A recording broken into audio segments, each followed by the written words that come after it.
Martin Luther King Jr., born Michael King Jr., January 15, 1929, April 4, 1968, was an American Baptist minister, activist, and political philosopher who was one of the most prominent leaders in the civil rights movement from 1955 until his assassination in 1968.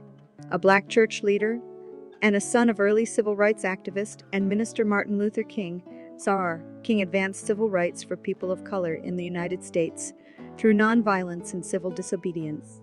Inspired by his Christian beliefs and the nonviolent activism of Mahatma Gandhi, he led targeted nonviolent resistance against Jim Crow laws and other forms of discrimination in the United States. King participated in and led marches for the right to vote, desegregation, labor rights, and other civil rights. He oversaw the 1955 Montgomery bus boycott and later became the first president of the Southern Christian Leadership Conference, SLOC. As president of the SELS, he led the unsuccessful Albany movement in Albany, Georgia, and helped organize some of the nonviolent 1963 protests in Birmingham, Alabama. King was one of the leaders of the 1963 March on Washington, where he delivered his "I Have a Dream" speech on the steps of the Lincoln Memorial. The civil rights movement achieved pivotal legislative gains in the Civil Rights Act of 1964, Voting Rights Act of 1965, and the Fair Housing Act of 1965, The SLC put into practice the tactics of nonviolent protest, with some success by strategically choosing the methods and places in which protests were carried out.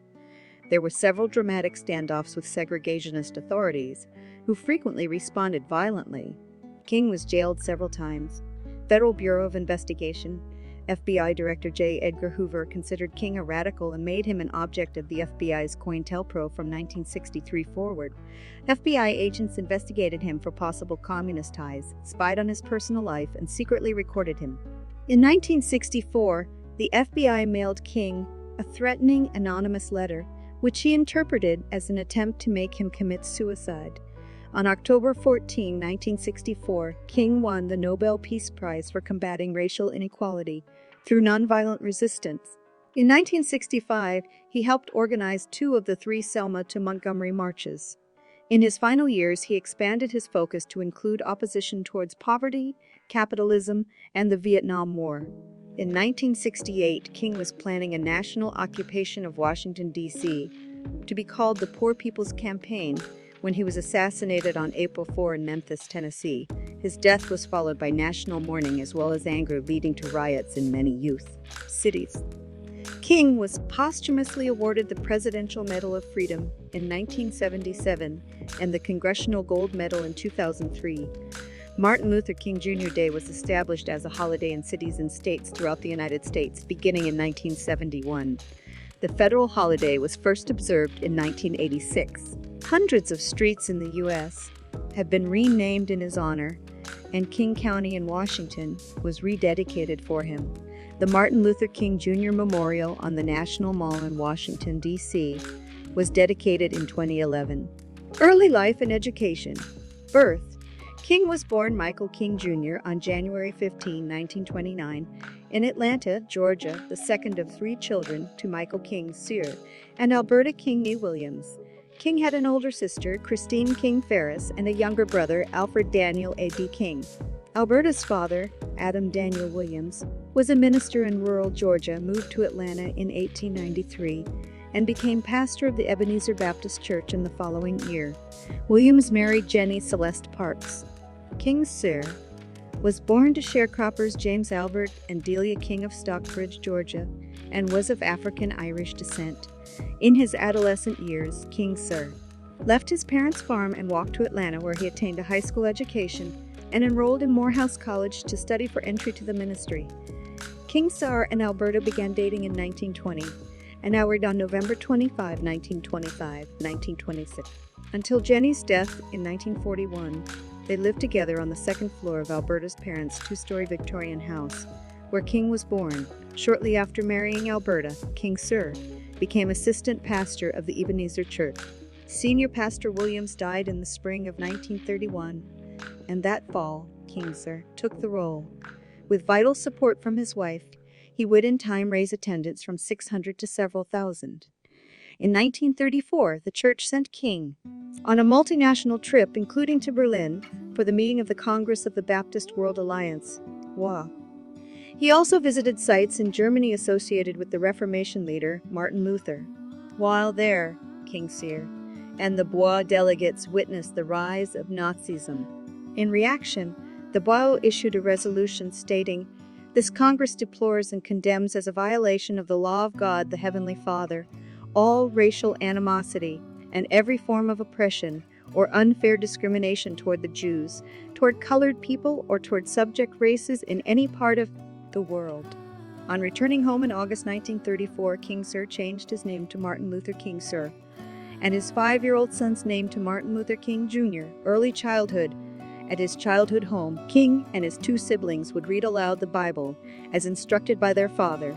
After dinners there, King's grandmother Jenny, whom he affectionately referred to as Mama, would tell lively stories from the Bible to her grandchildren. King's father would regularly use whippings to discipline his children. At times, King Sir would also have his children whip each other.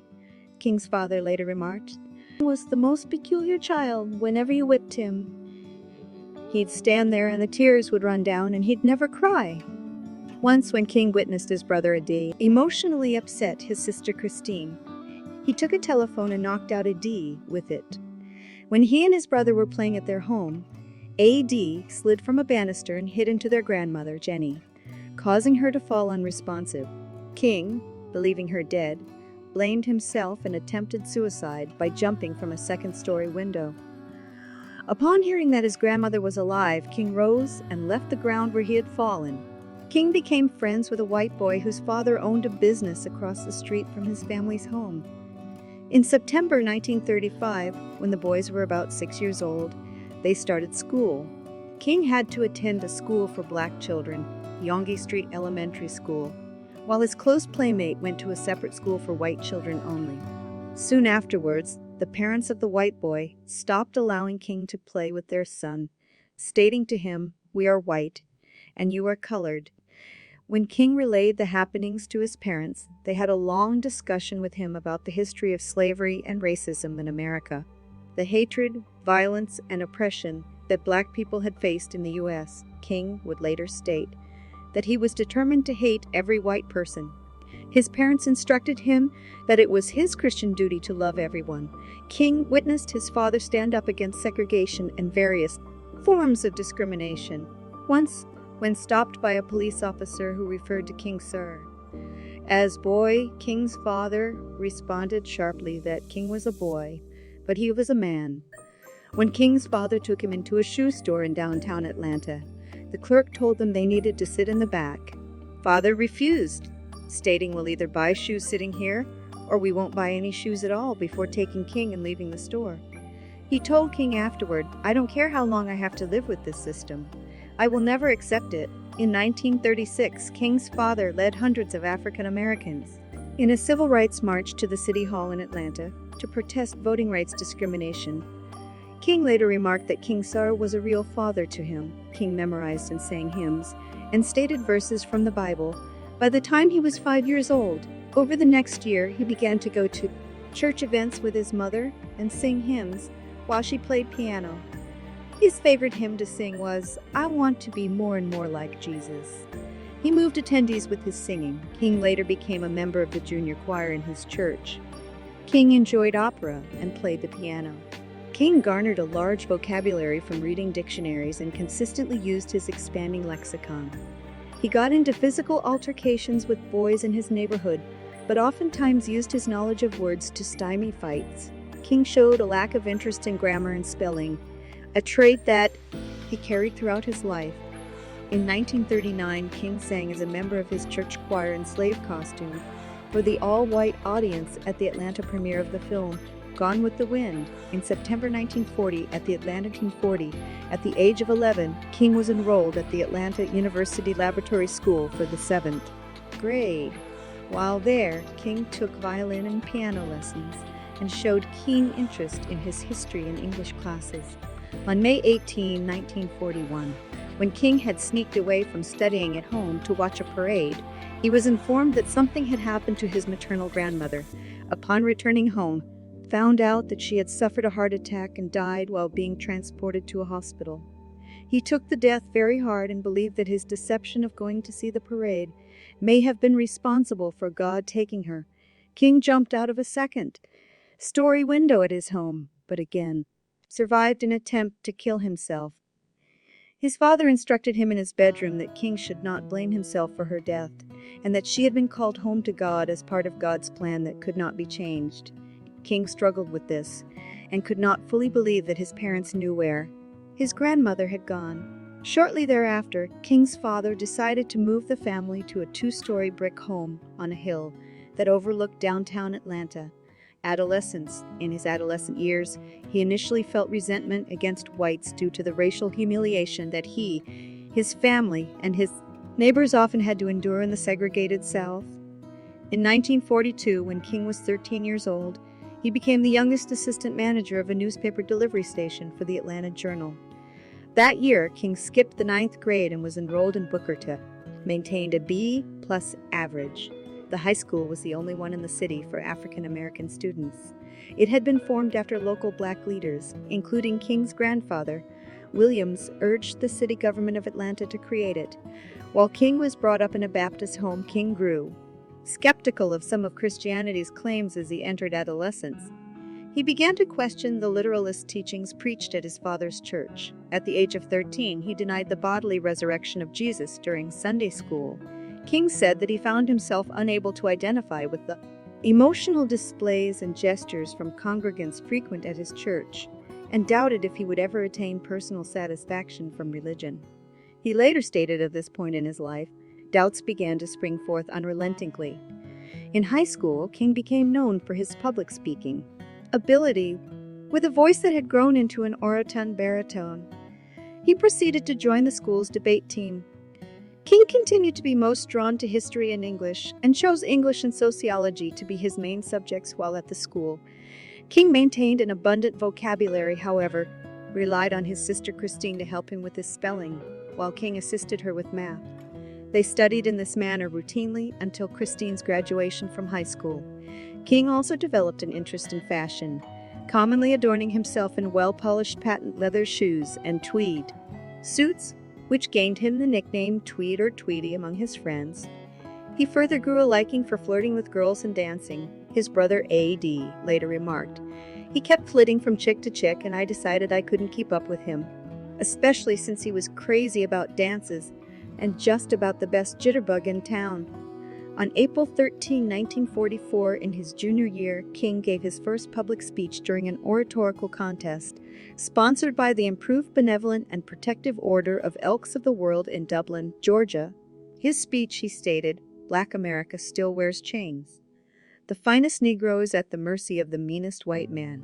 Even winners of our highest honors face the class color bar." King was selected as the winner of the contest. On the ride home to Atlanta by bus, he and his teacher were ordered by the driver to stand so that white passengers could sit down. The driver of the bus called King a black son of a bitch.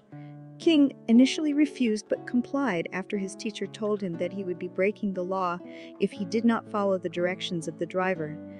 As all the seats were occupied, he and his teacher were forced to stand on the rest of the drive back to Atlanta. Later, King wrote of the incident, saying, "That night will never leave my memory. It was the angriest I've ever been in my life." Morehouse College. During King's junior year in high school, Morehouse College, an all-male historically black college that King's father and maternal grandfather had attended, began accepting high school juniors who passed the school's entrance examination. As World War I was underway, many black college students had been enlisted in the war, decreasing the numbers of students at Morehouse College. So the university aimed to increase their student numbers by allowing juniors to apply. In 1944, at the age of 15, King passed the entrance examination and was enrolled at the university for the school season that autumn. In the summer before King started his freshman year at Morehouse, he boarded a train with his friend, Emmett Weasel Proctor, and a group of other Morehouse College students to work in Simsbury, Connecticut, at the tobacco farm of Cullman Brothers Tobacco. The cigar business. This was King's first trip outside of the segregated South into the integrated North. In a June 1944 letter to his father, King wrote about the differences that struck him between the two parts of the country. On our way here we saw some things I had never anticipated to see. After we passed Washington, there was no discrimination at all. The white people here are very nice. We go to any place we want to and sit anywhere we want to. The students worked at the farm to be able to provide for their educational costs at Morehouse College, as the farm had partnered with the college to allot their salaries towards the university's tuition, housing, and other fees. Weekdays, King and the other students worked in the fields, picking tobacco from 7:00 till at least 5:00 enduring temperatures above 100 depth to earn roughly $4 per day. On Friday evenings, King and the other students visited downtown Simsbury to get milkshakes and watch movies, and on Saturdays they would travel to Hartford, Connecticut to see theater performances, shop and eat in restaurants. On each Sunday they would go to Hartford to attend church services at a church filled with white congregants. King wrote to his parents about the lack of segregation in Connecticut, relaying how he was amazed they could go to one of the finest restaurants in Hartford, and that Negroes and whites go to the same church. He played freshman football there. The summer before his last year at Morehouse in 1947, the 18-year-old King chose to enter the ministry. Throughout his time in college, King studied under the mentorship of its president, Baptist minister Benjamin Mays, who he would later credit with being his spiritual mentor. King had concluded that the church offered the most assuring way to answer an inner urge to serve humanity. His inner urge had begun developing, and he made peace with the Baptist Church, as he believed he would be a rational minister with sermons that were a respectful force for ideas, even social protest. King graduated from Morehouse with a Bachelor of Arts, BA in Sociology in 1948, age 19 religious education, ministry, marriage, and family. Crozer Theological Seminary. King enrolled in Crozer Theological Seminary in Upland, Pennsylvania. During this time, King also enrolled in several courses at the University of Pennsylvania. During his time at Penn, King took courses with William Fontaine, Penn's first with William Fontaine, Penn's first African-American professor, and Elizabeth F. Flower, one of Penn's professors of philosophy. King's father fully supported his decision to continue his education and made arrangements for King to work with prominent Crozer alum J. Pius Barber, a family friend who pastored at Calvary Baptist Church in nearby Chester, Pennsylvania. King became known as one of the Sons of Calvary, an honor he shared with William Augustus Jones Jr. and Samuel D. Proctor, who both went on to become well-known preachers in the Black church. While attending Crozer, King was joined by Walter McCall, a former classmate at Morehouse. At Crozer, King was elected president of the student body. The African American students of Crozer, for the most part, conducted their social activity on Edward Street. King became fond of the street because a classmate had an aunt who prepared collard greens for them, which they both relished. King once reproved another student for keeping beer in his room, saying they had shared responsibility as African Americans to bear the burdens of the Negro race. For a time, he was interested in Walter Rauschenbusch's social gospel. In his third year at Crozer, King became romantically involved with the white daughter of an immigrant German woman who worked as a dietitian in the cafeteria. King planned to marry her, but friends, as well as King's father, advised against it, saying that an interracial marriage would provoke animosity from both blacks and whites, potentially damaging his chances of ever pastoring a church in the South. King tearfully told a friend that he could not endure his mother's pain over the marriage and broke the relationship off 6 months later. He continued to have lingering feelings toward the woman he left. One friend was quoted as saying, "He never recovered." Other friends, including Harry Belafonte, said Betty had been the love of King's life. King graduated with a Bachelor of Divinity B.Div. degree in 1951. He applied to the University of Edinburgh to do his doctorate in the School of Divinity. An offer was made by Edinburgh, but he chose Boston instead, Boston University. In 1951, King began doctoral studies in systematic theology at Boston University. While pursuing doctoral studies, King worked as an assistant minister at Boston's historic 12th Baptist Church with William Hunter Hester. Hester was an old friend of King's father and was an important influence on King. In Boston, King befriended a small cadre of local ministers his age, and sometimes guest pastored at their churches, including Michael Haynes, associate pastor at 12th Baptist Church in Roxbury, and younger brother of jazz drummer Roy Haynes. The young men often held bull sessions in their various apartments, discussing theology, sermon style, and social issues. At the age of 25 in 1954, King was called as pastor of the Dexter Avenue Baptist Church in Montgomery, Alabama. King received his PhD degree on June 5, 1955, with a dissertation, initially supervised by Edgar S. Brightman, and upon the latter's death, by Lowton Harold D. Wolfe, titled A Comparison of the Conceptions of God in the Thinking of Paul Tillich and Henry Nelson Wyman. An academic inquiry in October 1991 concluded that portions of his doctoral dissertation had been plagiarized and he had acted improperly. However, despite its finding, the committee said that no thought should be given to the revocation of Dr. King's doctoral degree, an action that the panel said would serve no purpose. The committee found that the dissertation still makes an intelligent contribution to scholarship. A letter is now attached to the copy of King's dissertation held in the university library, noting that numerous passages were included without the appropriate quotations and citations of sources. Significant debate exists on how to interpret King's plagiarism. Marriage and family. While studying at Boston University, he asked a friend from Atlanta named Mary Powell, who was a student at the New England Conservatory of Music, if she knew any nice Southern girls. Powell asked fellow student Coretta Scott if she was interested in meeting a Southern friend studying divinity. Scott was not interested in dating preachers, but eventually agreed to allow Martin to telephone her based on Powell's description and vouching. On their first phone call, King told Scott, "I am like Napoleon at Waterloo before your charms," to which she replied, "You haven't even met me." They went out for dates in his green Chevy. After the second date, King was certain Scott possessed the qualities he sought in a wife. She had been an activist at Antioch as an undergraduate student. King married Coretta Scott on June 18, 1953, on the lawn of her parents' house in her hometown of Hayburger, Alabama. They became the parents of 4 children: Yolanda King, 1955, 2007, Martin Luther King, II, B. 1957, Dexter, Scott King, B. 1961, and Bernice King, B. 1963. During their marriage, King limited Coretta's role in the civil rights movement, expecting her to be a housewife and mother. In December 1959, after being based in Montgomery for 5 years, King announced his return to Atlanta at the request of the CELC. In Atlanta, King served until his death as co-pastor with his father at the Ebenezer Baptist Church and helped expand the civil rights movement across the South. Activism and organizational leadership. Montgomery bus boycott, 1955. The Dexter Avenue Baptist Church, where King was called to be a minister in 1954, was influential in the Montgomery, Alabama, African American community.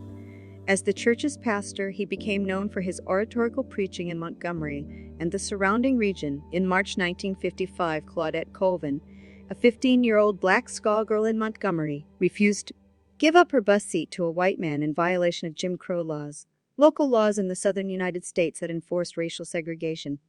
King was on the committee from the Birmingham African American community that looked into the case.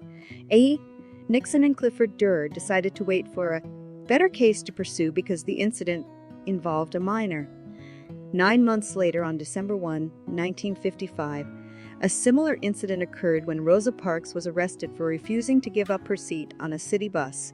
The 2 incidents led to the Montgomery bus boycott, which was urged and planned by Nixon and led by King.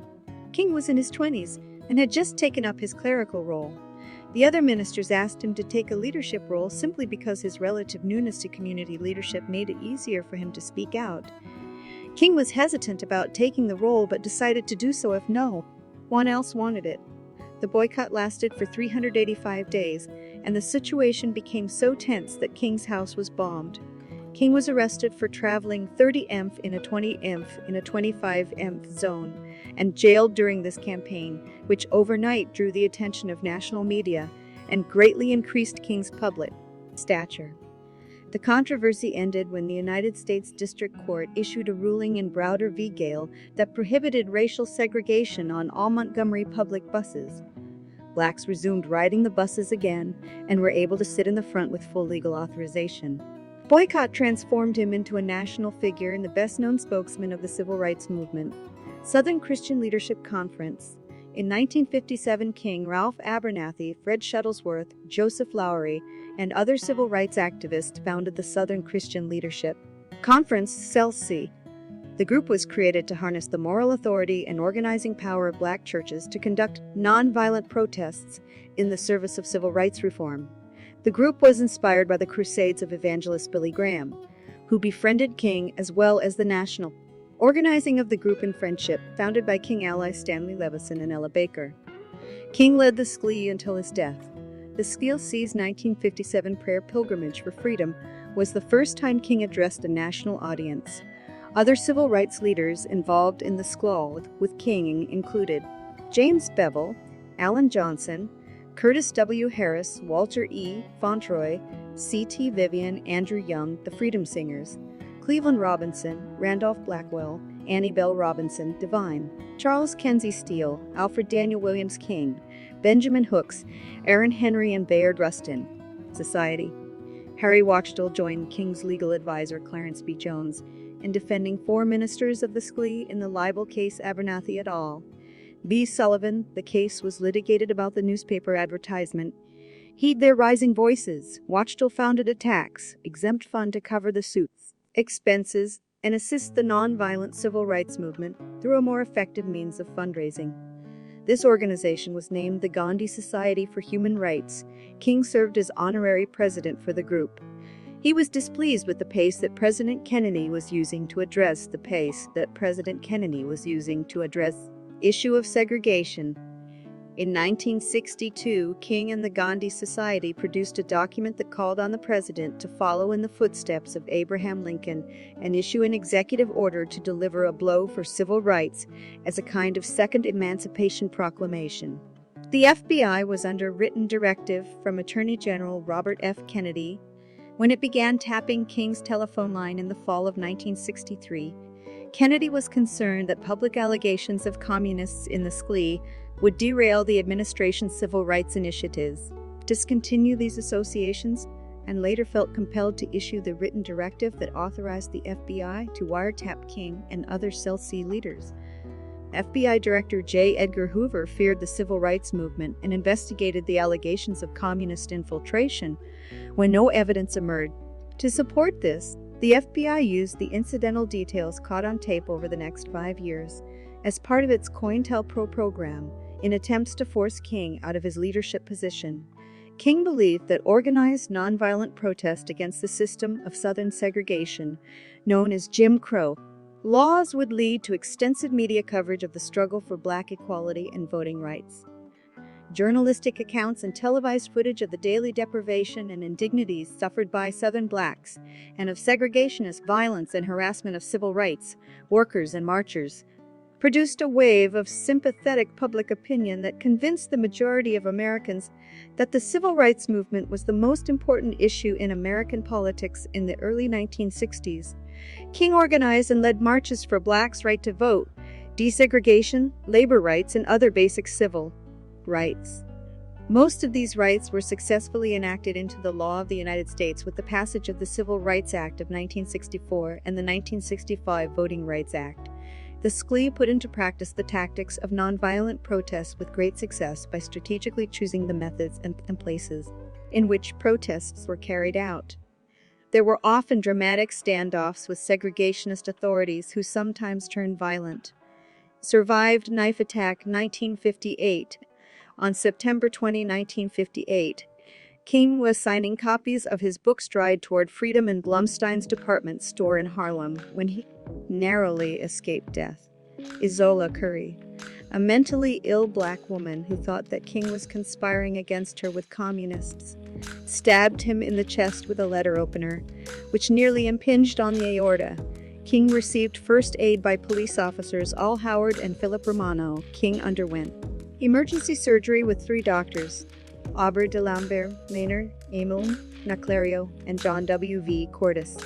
He remained hospitalized for several weeks. Curry was later found mentally incompetent to stand trial, Atlanta sit. In his prison sentence and the 1960 elections, Georgia Governor Ernest Vandiver expressed open hostility towards King's return to his hometown in late 1959. He claimed that wherever MLL, King Jr., has been there has followed in his wake a wave of crimes, and vowed to keep King under surveillance. On May 4, 1960, several months after his return, King drove writer Lillian Smith to Emory University. When police stopped them, King was cited for driving without a license because he had not yet been issued a Georgia license. King's Alabama license was still valid, and Georgia law did not mandate any time limit for issuing a local license. King paid a fine but was unaware that his lawyer agreed to a plea deal that also included a probationary sentence. Student movement had been acting to desegregate businesses and public spaces in the city, organizing the Atlanta site, ends from March 1960 onwards. In August, the movement asked King to participate in a mass October site, in time to highlight how 1960's presidential election campaign had ignored civil rights. The coordinated day of action took place on October 19. King participated in the site and at the restaurant inside Rich's, Atlanta's largest department store, and was among the many arrested that day. The authorities released everyone over the next few days, except for King, invoking his probationary plea deal. Judge J. Oscar Mitchell sentenced King on October 25 to 4 months of hard labor. Before dawn the next day, King was taken from his county jail cell and transported to Georgia State Prison. The arrest and harsh sentence drew nationwide attention. Safety, as he started a prison sentence with people convicted of violent crimes, many of them white and hostile to his activism. Both presidential candidates were asked to weigh in, at a time when both parties were courting the support of Southern whites and their political leadership, including Governor Vandiver. Nixon, with whom King had a closer relationship before, declined to make a statement despite a personal visit from Jackie Robinson requesting his intervention. Nixon's opponent, John F. Kennedy, called the governor, a Democrat, directly enlisted his brother Robert to exert more pressure on state authorities and also, at the personal request of Sergeant Shriver, made a phone call to King's wife to express his sympathy and offer his help. The pressure from Kennedy and others proved effective, and King was released 2 days later. Kennedy's candidacy for the November 8 election, which he narrowly won. After the October 19 sit-ins and following unrest, a 30-day truce was declared in Atlanta for desegregation negotiations. However, the negotiations failed and sit-ins and boycotts resumed in full swing for several months. March 7, 1961, a group of black elders, including King, notified student leaders that a deal had been reached. The city's lunch counters would desegregate in fall 1961. In conjunction with the court made a desegregation of schools. Many students were disappointed at the compromise. Meeting on March 10 at Warren Memorial Methodist Church, the audience was hostile and frustrated towards the elders and the compromise. King then gave an impassioned speech calling participants to resist the cancerous disease of disunity and helping to calm tensions. Albany Movement, 1961. Albany Movement was a desegregation coalition formed in Albany, Georgia, in November 1961. In December, King and the Soul became involved. The movement mobilized thousands of citizens for a broad front nonviolent attack on every aspect of segregation within the city and attracted nationwide attention. When King first visited on December 15, 1961, he had planned to stay a day or so and return home after giving counsel. The following day, he was swept up in a mass arrest of peaceful demonstrators, and he declined bail until the city made concessions. Was dishonored and violated by the city after he left town. King returned in July 1962 and was given the option of 45 days in jail or a $178 fine, equivalent to $1,700 in 2022. He chose jail. 3 days into his sentence, police chief Lori Pritchett discreetly arranged for King's fine to be paid and ordered his release. We had witnessed persons being kicked off lunch counter stools, ejected from churches, and thrown into jail. But for the first time, we witnessed being kicked out of jail. It was later acknowledged by the King Center that Billy Graham was the one who bailed King out of jail during this time. After nearly a year of intense activism with few tangible results, the movement began to deteriorate. King requested a halt to all demonstrations and a day of penance to promote nonviolence and maintain the moral high ground. Divisions within the black community and the canny, low-key response by local government defeated efforts. Though the Albany effort proved a key lesson in tactics for King, the national civil rights movement, the national media was highly critical of King's role in the defeat, and the Skilsea's lack of results contributed to a growing gulf between the organization and the more radical Snake. After Albany, King sought to choose engagements for the Sklay in which he could control the circumstances rather than entering into pre-existing situations. Birmingham Campaign 1963. In April 1963, the Skilsea began a campaign against racial segregation and economic injustice in Birmingham, Alabama. The campaign used nonviolent but intentional control tactics, developed in part by Wyatt T. Walker. Black people in Birmingham, organizing with the CLC, occupied public spaces with marches and sit-ins, openly violating laws that they considered unjust. King's intent was to provoke mass arrest and create a situation so press-packed that it will inevitably open the door to negotiation. The campaign's early volunteers did not succeed in shutting down the city or in drawing media attention to the police's actions. Over the concerns of an uncertain King, Sklar strategist James Bevel changed the course of the campaign by recruiting children and young adults to join in the demonstrations. Newsweek called this strategy a children's crusade. During the protests, the Birmingham Police Department, led by Eugene Bull Connor, used high-pressure water jets and police dogs against protesters, including children. Footage of the police response was broadcast on national television news and dominated the nation's attention, shocking many white Americans and consolidating black Americans behind the movement.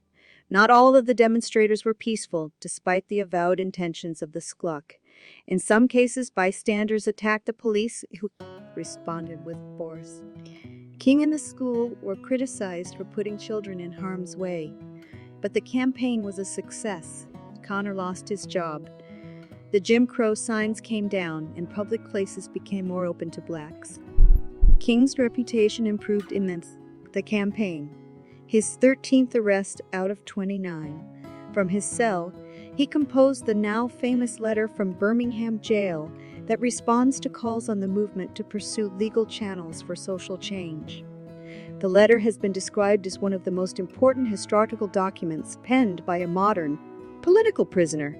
King argues that the crisis of racism is too urgent and the current system too entrenched. We know through painful experience that freedom is never voluntarily given by the oppressor. It must be demanded by the oppressee. He points out that the Boston Tea Party, a celebrated act of rebellion in the American colonies, was illegal civil disobedience, and that, conversely, everything Adolf Hitler did in Germany was legal. Walter Reuther, president of the United Auto Workers, arranged for $160,000 to bail out King and his fellow protesters. March on Washington, 1963. King, representing the South, was among the leaders of the Big Six civil rights organizations who were instrumental in the organization of the March on Washington for Jobs and Freedom, which took place on August 28, 1963. The other leaders and organizations comprising the Big Six were Roy Wiggins, from the National Association for the Advancement of Colored People, Whitney Young, National Urban League, A. Philip Randolph, Brotherhood of Sleeping Car Porters, John Lewis, SNAC, and James L. Farmer Jr., of the Congress of Racial Equality, Bayard Rustin's open homosexuality, socialism, and his former ties to the Communist Party USA caused many white and African American leaders to demand King distance himself from Rustin, which King agreed to do. However, he did collaborate in the 1963 March on Washington, for which Rustin was the primary logistical and strategic organizer. For King, this role was another which courted controversy, since he was one of the key figures who acceded to the wishes of United States President John F. Kennedy in changing the focus of the march. Entity initially opposed the march outright because he was concerned it would negatively impact the drive for passage of civil rights legislation. However, the organizers were firm that the march would proceed. With the march going forward, the Kennedys decided it was important to work to ensure its success. President Kennedy was concerned the turnout would be less than 100,000. Therefore, he enlisted the aid of additional church leaders and Walter Reuther, president of the United Automobile Workers, to help mobilize demonstrators for the cause. The march originally was conceived as an event to dramatize the desperate condition of blacks in the southern U.S. and an opportunity to place organizers' concerns and grievances squarely before the seat of power in the nation's capital. Organizers intended to denounce the federal government for its failure to safeguard the civil rights and physical safety of civil rights workers and blacks. The group acquiesced presidential pressure and influence, and the event ultimately took on a far less strident tone. As a result, some civil rights activists felt it presented an inaccurate, sanitized pageant of racial harmony. Malcolm X called it the farce on Washington, and the Nation of Islam forbade its members from attending the march. The march made specific demands: an end to racial segregation in public schools, meaningful civil rights legislation, including a law prohibiting racial discrimination in employment, protection of civil rights workers from police brutality, a $2 minimum wage for all workers, equivalent to $19 in 2022, and self-government for Washington, D.C., then governed by congressional committee. Despite tensions, the march was a resounding success. More than 250,000 people of diverse ethnicities attended the event, sprawling from the steps of the Lincoln Memorial onto the National Mall and around the reflecting pool. At the time, it was the largest gathering of protesters in Washington, D.C. History. I Have a Dream. King delivered a 17-minute speech, later known as I Have a Dream. In the speech's most famous passage, in which he departed from his prepared text, possibly at the prompting of Mahalia Jackson, who shouted behind him, "Tell them about the dream," King said, "I say to you today, my friends, so even though we face the difficulties of today and tomorrow, I still have a dream. It is a dream deeply rooted in the American dream. I have a dream that one day this nation will rise up and live out the true meaning of its creed. We hold the truths to be self-evident, that all men are created equal. I have a dream that one day, on the red hills of Georgia, the sons of former slaves and the sons of former slave owners will be able to sit down together at the table of brotherhood. I have a dream that one day even the state of Mississippi, a state sweltering with the heat of injustice, sweltering with the heat of oppression, will be transformed into an oasis of freedom and justice. I have a dream that my 4 little children will one day live in a nation where they will not be judged by the color of their skin, but by the content of their character. I have a dream today.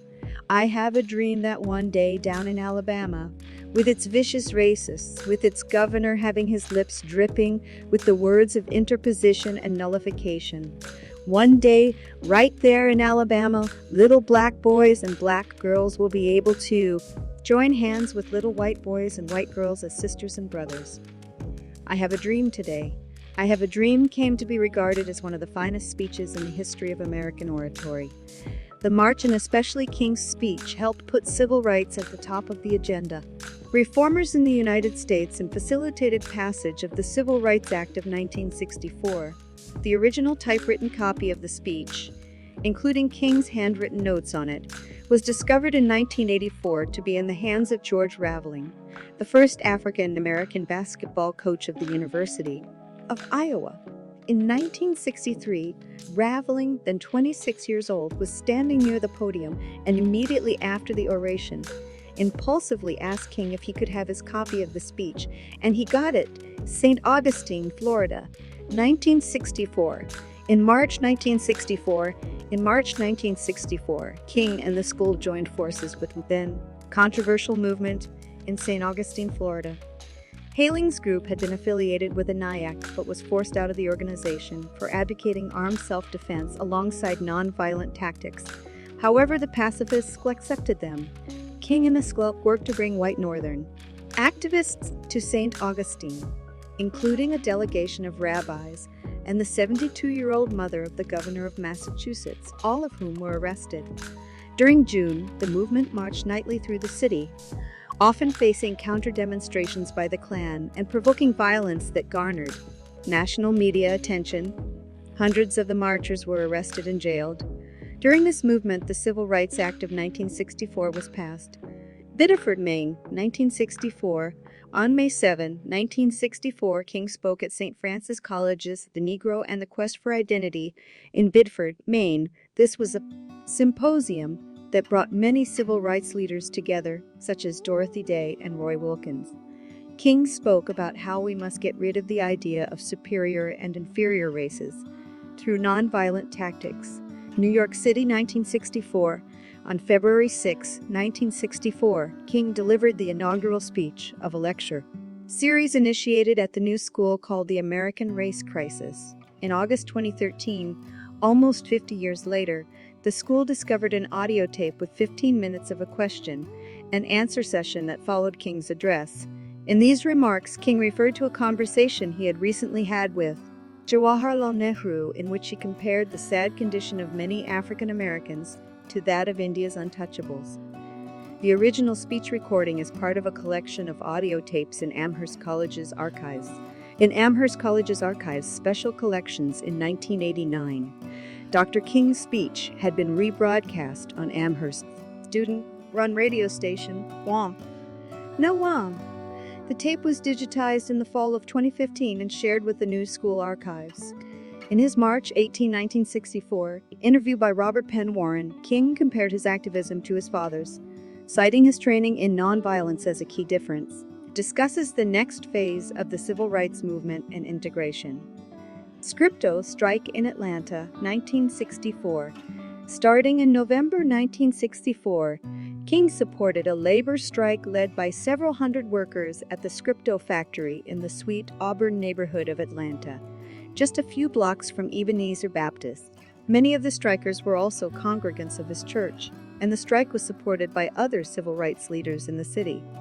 King helped elevate the labor dispute from a local to nationally known event and led the Skelsti to organize a nationwide boycott of Scripto products. However, as the strike stretched into December, King, who was wanting to focus more on a civil rights campaign in Selma, Alabama, began to negotiate in secret with Scripto's president Carl Singer, and eventually brokered a deal where the SCLEC would call off their boycott in exchange for the company giving the striking employees their Christmas bonuses. King's involvement in the strike ended on December 24, and a contract between the company and union was signed on January 9 of the following year.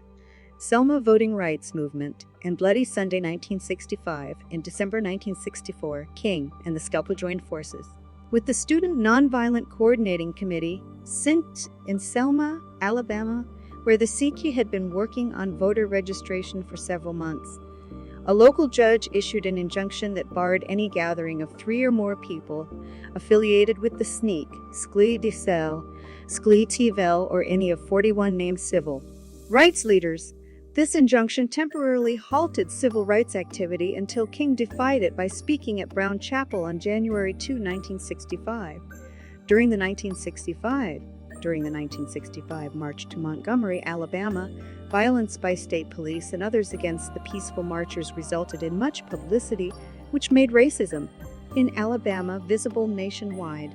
Acting on James Bevel's call for a march from Selma to Montgomery, Bevel and other CELC members, in partial collaboration with SEAT, attempted to organize a march to the state's capital. The first attempt to march on March 7, 1965, at which King was not present, was aborted because of mob and police violence against the demonstrators. This day has become known as Bloody Sunday and was a major turning point in the effort to gain public support for the civil rights movement. It was the clearest demonstration up to that time of the dramatic potential King Bevel's nonviolent strategy. On March 5, King met with officials in the Johnson administration to request an injunction against any prosecution of the demonstrators. He did not attend the march due to church duties, but he later wrote, "If I had any idea that the state troopers would use the kind of brutality they did, I would have felt compelled to give up my church duties altogether to lead the line." Footage of police brutality against the protesters was broadcast extensively and aroused national public outrage. King next attempted to organize a march for March 9, an injunction in federal court against the state of Alabama. This was denied, and the judge issued an order blocking the march until after a hearing. Nonetheless, King led marchers on March 9 to the Edmund Pettus Bridge in Selma, then held a short prayer session before turning the marchers around and asking them to disperse so as not to violate the court order. The unexpected ending of the second march aroused the surprise and anger of many within the local movement. Meanwhile, on March 11, King cried at the news of Johnson supporting a voting rights bill on television in Marie Foster's living room. The march finally went ahead fully on March 25, 1965. At the conclusion of the march on the steps of the state capitol, King delivered a speech that became known as How Long, Not Long. In it, King stated that equal rights for African Americans could not be far away because the arc of the moral universe is long, but it bends toward justice, and you shall reap what you sow. Chicago Open Housing Movement, 1966. In 1966, after several successes in the South, King, Bevel, and others in the civil rights organizations took the movement to the North, with Chicago as their first destination. King and Ralph Abernathy, both from the middle class, moved into a building at 1550 SS Hamlin Avenue in the slums of North Lawndale on Chicago's west side as an educational experience and to demonstrate their support and empathy for the poor. The Squawk formed a coalition with KECO, Coordinating Council of Community Organizations, an organization founded by Albert Raby, and the combined organization's efforts were fostered under the aegis of the Chicago Freedom Movement. During that spring, several white couple, black couple tests of real estate offices uncovered racial, discriminatory processing of housing requests by couples who were exact matches in income, background, number of children, and other attributes. Several larger marches were planned and executed. In Bogan, Belmont Craig, in Jefferson Park, Evergreen Park, a suburb southwest of Chicago, Gage Park, Marquette Park, and others, King later stated, and Abernathy wrote that the movement received a worse reception in Chicago than in the South. Marches, especially the one through Marquette Park on August 5, 1966, were met by thrown bottles and screaming throngs. Rioting seemed very possible. King's beliefs militated against his staging a violent event, and he negotiated an agreement with Mayor Richard J. Daley to cancel a march in order to avoid the violence that he feared would result. King was hit by a brick during one march, but continued to lead marches in the face of personal danger. When King and his allies returned to the South, they left Jesse Jackson, a seminary student who had previously joined the movement in the South, in charge of their organization. Jackson continued their struggle for civil rights by organizing the Operation Breadbasket movement that targeted chain stores that did not deal fairly with blacks. A 1967 CIA document, declassified in 2017, downplayed King's role in the black militant situation in Chicago, with a source stating that King sought at least constructive, positive projects, opposition to the Vietnam War, to American involvement in the Vietnam War, but at first avoided the topic in public speeches in order to avoid the interference with civil rights goals that criticism of President Johnson's policies might have created, at the urging of Stuxey's former director of Direct Action and now the head of the Spring Mobilization Committee to End the War in Vietnam, James Bevel, and inspired by the outspokenness of Muhammad Ali, King eventually agreed to publicly oppose the war as opposition was growing among the American public. During an April 4, 1967 appearance at the New York City Riverside Church, exactly 1 year before his death, King delivered a speech titled Beyond Vietnam, A Time to Break Silence. He spoke strongly against the U.S. role in the war, arguing that the U.S. was in Vietnam to occupy it as an American colony and calling the U.S. government the greatest purveyor of violence in the world today. He connected the war with economic injustice, arguing that the country needed serious moral change. A true revolution of values will soon look uneasily on the glaring contrast of poverty and wealth. With righteous indignation, it will look across the seas and see individual capitalists of the West investing huge sums of money in Asia, Africa, and South America, only to take the profits out with no concern for the social betterment of the countries, and say, "This is not just." King opposed the Vietnam War because it took money and resources that could have been spent on social welfare at home. The United States Congress was spending more and more on the military and less on anti-poverty programs at the same time. He summed up this aspect by saying, "A nation that continues year after year to spend more money on military defense than one programs of social uplift is approaching spiritual death." He stated that North Vietnam did not begin to send in any large number of supplies or men until American forces had arrived in the tens of thousands, and accused the U.S. of having killed 1 million Vietnamese, mostly children. King also criticized American opposition to North Vietnam's land reforms. King's opposition cost him significant support among white allies, including President Johnson, Billy Graham, union leaders, and powerful publishers. "The press is being stacked against me," King said, complaining of what he described as a double standard that applauded his nonviolence at home, but deplored it when applied toward little brown Vietnamese children. Life magazine called the speech demagogic slander that sounded like a script for Radio Hanoi, and the Washington Post declared that King had diminished his usefulness to his cause, his country, his people. The Beyond Vietnam speech reflected King's evolving political advocacy in his later years, which paralleled the teachings of the Progressive Highlander Research and Education Center, with which he was affiliated. King began to speak of the need for fundamental changes in the political and economic life of the nation, and more frequently expressed his opposition to the war and his desire to see a redistribution of resources to correct racial and economic injustice.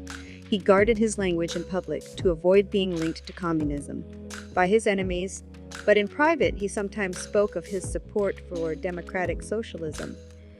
King stated in Beyond Vietnam that true compassion is more than flinging a coin to a beggar. It comes to see that an edifice which produces beggars needs restructuring.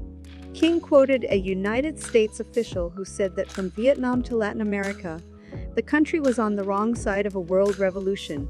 King condemned America's alliance with the landed gentry of Latin America and said that the U.S. should support the shirtless and barefoot people in the Third World rather than suppressing their attempts at revolution. King's stance on Vietnam encouraged Allard K. Lowenstein, William Sloane Coffin, and Norman Thomas, with the support of anti-war Democrats, to attempt to persuade King to run against President Johnson in the 1968 United States presidential election. King contemplated but ultimately decided against the proposal on the grounds that he felt uneasy with politics and considered himself better suited for his morally unambiguous role as an activist. April 15, 1967, King participated and spoke at an anti-war march from Manhattan's Central Park to the United Nations. The march was organized by the Spring Mobilization Committee to End the War in Vietnam and initiated by its chairman, James Bevel. At the UN, King brought up issues of civil rights and the draft. "I have not urged a mechanical fusion of the civil rights and peace movements. There are people who have come to see the moral imperative of equality, but who cannot yet see the moral imperative of world brotherhood. I would like to see the fervor of the civil rights movement imbued into the peace movement to instill it with greater strength. And I believe everyone has a duty to be in both the civil rights and peace movements. But for those who presently choose but one, I would hope they will finally come to see the moral roots common to both, see an opportunity to unite civil rights activists and anti-war activists." Bevel convinced King to become even more active in the anti-war effort. Despite his growing public opposition towards the Vietnam War, King was not fond of the hippie culture which developed from the anti-war movement. In his 1967 Massey lecture, King stated, "The importance of the hippies is not in their unconventional behavior, but in the fact that hundreds of thousands of young people, in turning to a flight from reality, are expressing a profoundly discrediting view on the society they emerge from."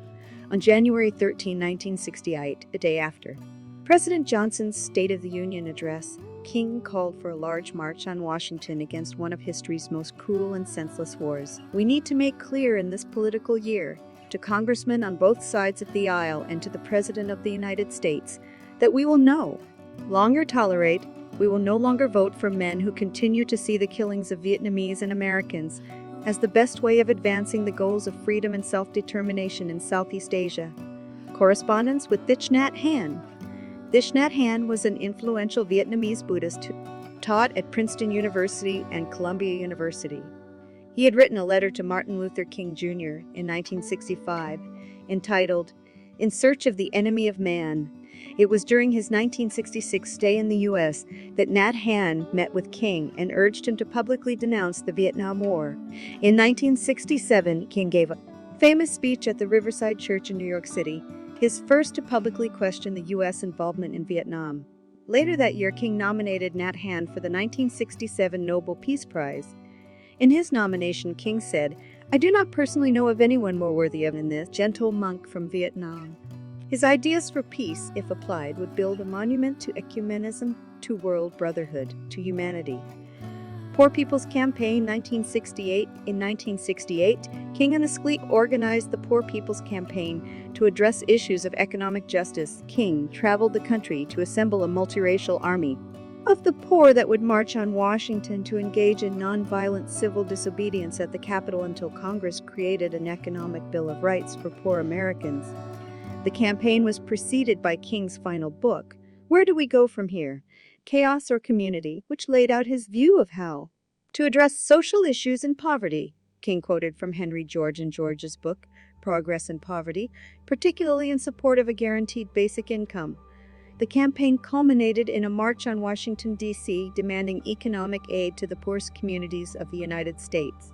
The Soul C called on the government to invest in rebuilding America's cities. He felt that Congress had shown hostility to the poor by spending military funds with alacrity and generosity. He contrasted this with the situation faced by poor Americans, claiming that Congress had merely provided poverty funds with miserliness. His vision was for change that was more revolutionary than mere reform. He cited systematic flaws of racism, poverty, militarism, and materialism, and argued that reconstruction of society itself is the real issue to be faced. The Poor People's Campaign was controversial even within the civil rights movement. Rustin resigned from the march, stating that the goals of the campaign were too broad, that its demands were unrealizable, and that he thought that these campaigns would accelerate the backlash and repression on the poor and the black. Global policy. King was one of the signatories of the agreement to convene a convention for drafting a world constitution. As a result, in 1968, for the first time in human history, a World Constituent Assembly convened to draft and adopt the Constitution for the Federation of Earth. Assassination and adopt the Constitution for the Federation of Earth. Aftermath.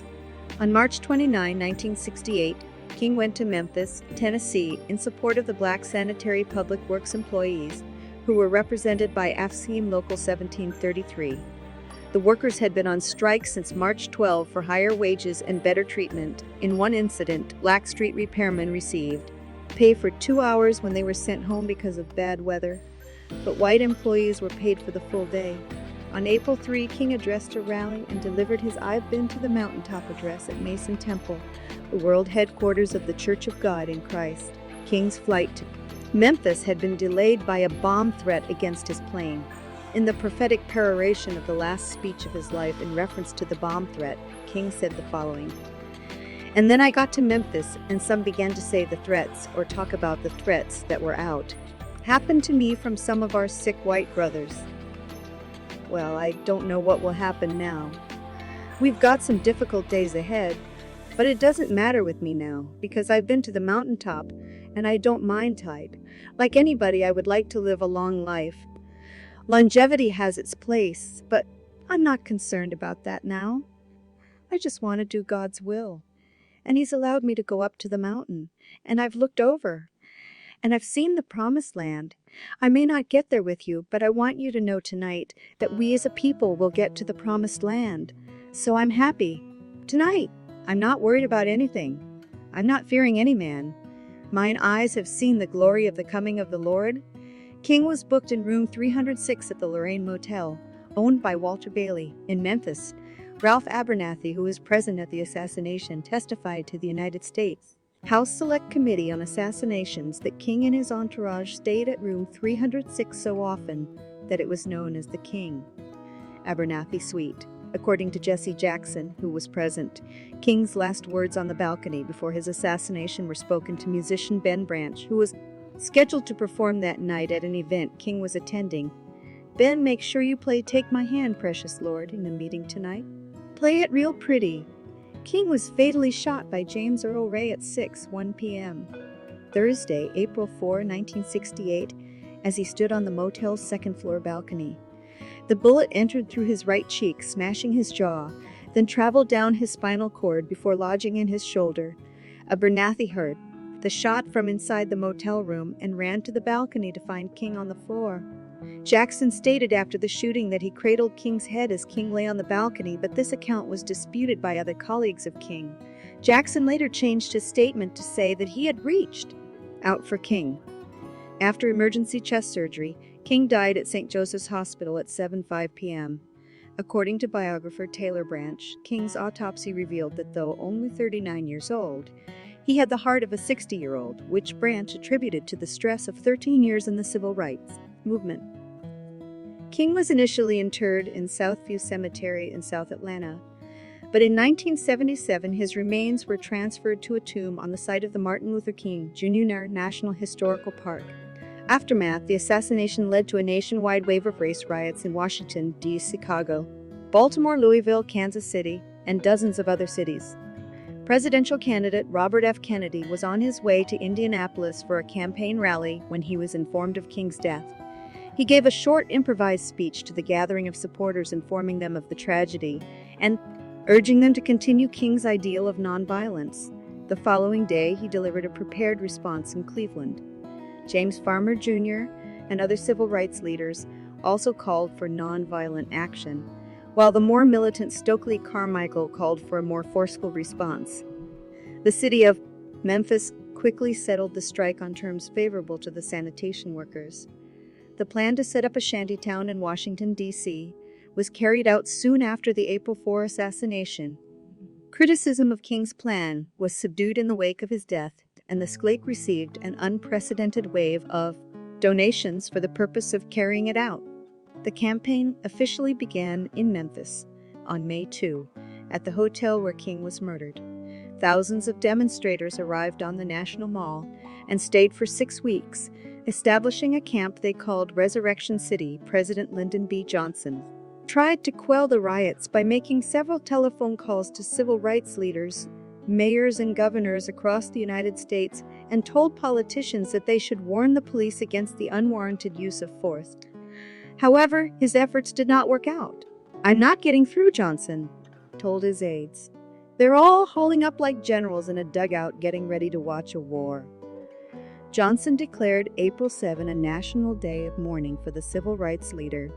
Vice President Hubert Humphrey attended King's funeral on behalf of the president, as there were fears that Johnson's presence might incite protests and perhaps violence.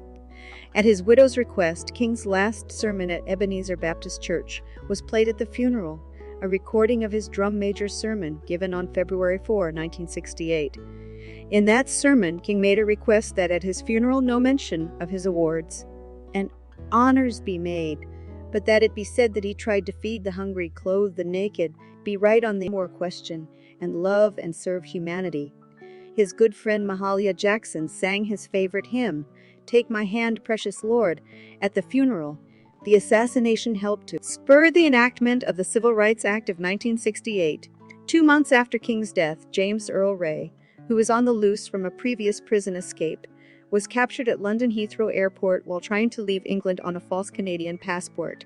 He was using the alias Raymond George Nady on a false Canadian George Nade on his way to white-ruled Rhodesia. Ray was quickly extradited to Tennessee and charged with King's murder. He confessed to the assassination on March 10, 1969, though he recanted this confession 3 days later. On the advice of his attorney Percy Foreman, Ray pleaded guilty to avoid a trial conviction, and thus the possibility of receiving the death penalty. He was sentenced to a 99-year prison term. Ray later claimed a man he met in Montreal, Quebec, with the alias Raoul was involved, and that the assassination was the result of a conspiracy. He spent the remainder of his life attempting, unsuccessfully, to withdraw his guilty plea and secure the trial he never had.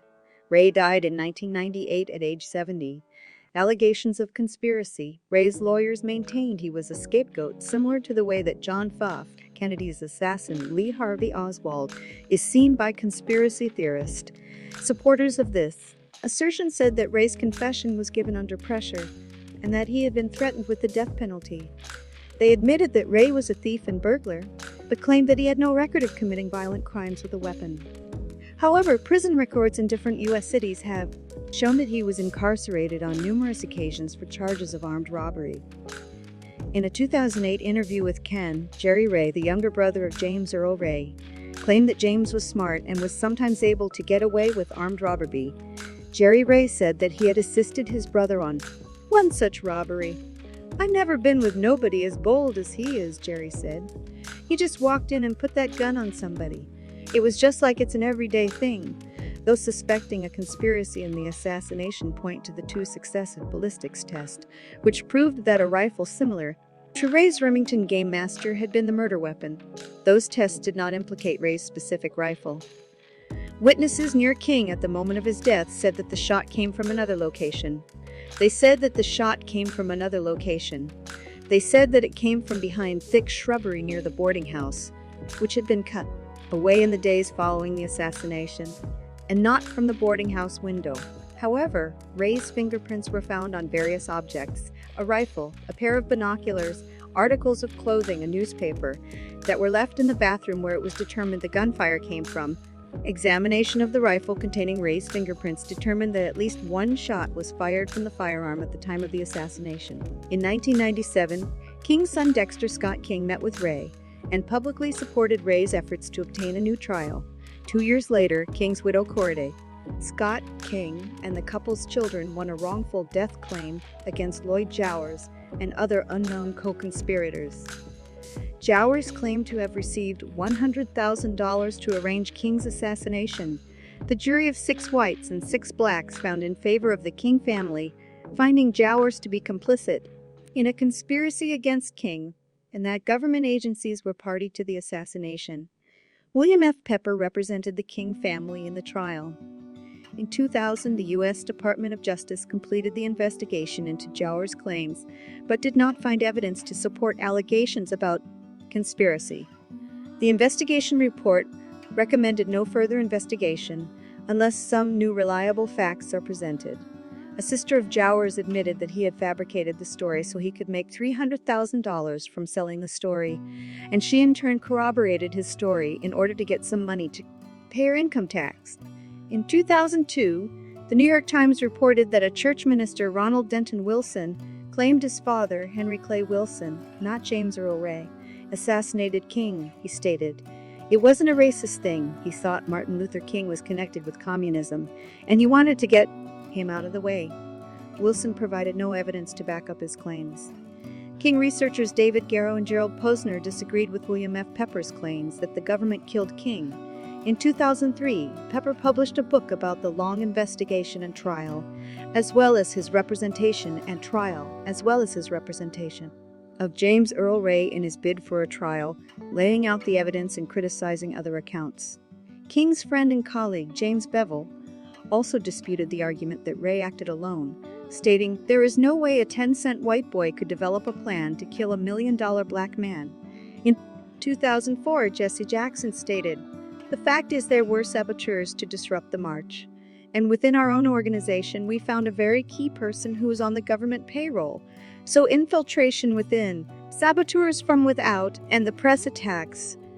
I will never believe that James Earl Ray had the motive, the money, and the mobility to have done it himself. Our government was very involved in setting the stage for, and I think the escape route for James Earl Ray." Legacy: South Africa. King's legacy includes influences on the Black consciousness movement and civil rights movement in South Africa. King's work was cited by and served as an inspiration for South African leader Albert Luthuli, who fought for racial justice in his country during apartheid and was later awarded the Nobel Peace Prize. United Kingdom. King influenced Irish politician and activist John Hume, former leader of the Social Democratic and Labour Party, cited King's legacy as quintessential to the Northern Ireland civil rights movement and the signing of the Good Friday Agreement, calling him one of my great heroes of the century. The Martin Luther King Fund and Foundation in the UK was set up as a charity on December 30, 1969, after the assassination of Martin Luther King Jr. and following a visit to the UK in 1969 by his widow, Coretta King. The foundation's first chairman, Canon John Collins, stated that the foundation was to be an active UQ national campaign for racial equality, its work also to include community projects in areas of social need and education. International personnel. IPE, an employment agency, was formed in 1970 out of the Foundation's base in Balham, in London's Inner Ring South, to find employment for professionally qualified Black people. Its first year, the agency placed 10% of its applicants in jobs equal to their ability. The Balham training scheme operated an evening school at the premises in South London and had a director, coordinator, and 5 lecturers in typing, shorthand, English, and math. The 1975 Martin Luther King Memorial Lecture, entitled Black People and Employment, was given in the Mahatma Gandhi Hall of the Indian Imka in London on May 6, 1975, by the RT Reverend David Shepherd, who was chairman of the fund until his appointment as Bishop of Liverpool in June 1975 in the late 1975. Barbadian, British Anglican, Bishop of Croydon from 1985 to 2003, the first Black bishop in the Church of England, and instrumental in the establishment of the foundation, became its chair. Wood was second in the 100 Great Black Britons list in 2004. The 1989 Martin Luther King Memorial Lecture, entitled To Overcome is to Undertake, was given by the RT Reverend Wilfred Wood, Bishop of Croydon. The text is still available.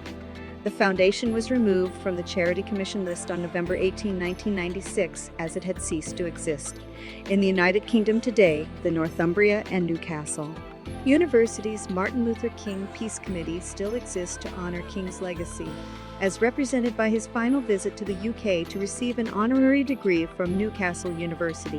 In 1967, the Peace Committee operates out of the chaplaincies of the city's 2 universities, Northumbria and Newcastle, both of which remain centers for the study of Martin Luther King and the U.S. Civil Rights Movement. Inspired by King's vision, it undertakes a range of activities across the UK as it seeks to build cultures of peace. In 2017, Newcastle University unveiled a bronze statue of King to celebrate the 50th anniversary of his honorary doctorate ceremony. The Students' Union also voted to rename their bar Luther's, United States. King has become a national icon in the history of American liberalism and American progressivism. The U.S., just days after King's assassination, Congress passed the Civil Rights Act of 1968. Title V of the Act, commonly known as the Fair Housing Act, prohibited discrimination in housing and housing-related transactions on the basis of race, related transactions on the basis of race, religion, or national origin, include sex, familial status, and disability. This legislation was seen as a tribute to King's struggle in his final years to combat residential discrimination in the U.S. The day following King's assassination, schoolteacher Jane Elliott conducted her first Blue Eyes, Brown Eyes exercise with her class of elementary school students in Riceville, Iowa. Her purpose was to help them understand King's death as it related to racism, something they little understood as they lived in a predominantly white community. King's wife, Coretta Scott King, followed in her husband's footsteps and was active in matters of social justice and civil rights until her death in 2006. The same year that Martin Luther King was assassinated, she established the King Center in Atlanta, Georgia, dedicated to preserving his legacy and the work of championing nonviolent conflict resolution and tolerance worldwide. Their son, Dexter King, serves as the center's chairman. Daughter Yolanda King, who died in 2007, was a motivational speaker, author, and founder of Higher Ground Productions, an organization specializing in diversity training. Even within the King family, members disagree about his religious and political views about gay, lesbian, bisexual, and transgender people. King's widow, Coretta, publicly said that she believed her husband would have supported gay rights. However, his youngest child, Bernice King, has said publicly that he would have been opposed to gay marriage.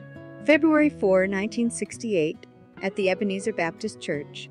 In speaking about how he wished to be remembered after his death, King stated, "I'd like somebody to mention that day that Martin Luther King Jr. tried to give his life serving others. I'd like for somebody to say that day that Martin Luther King Jr. tried to love somebody. I want you to say that day that I tried to be right on the war question. I want you to be able to say that day that I did try to feed the hungry. I want you to be able to say that day that I did try in my life to clothe those who were naked. I want you to say on that day that I did try in my life to visit those who were in prison. And I want you to say that I tried to love and serve humanity. Yes, if you want to say that I was a drum major. Say that I was a drum major for justice. Say that I was a drum major for justice. Say that I was a drum major for righteousness, and all of the other shallow things will not matter. I won't have any money to leave behind.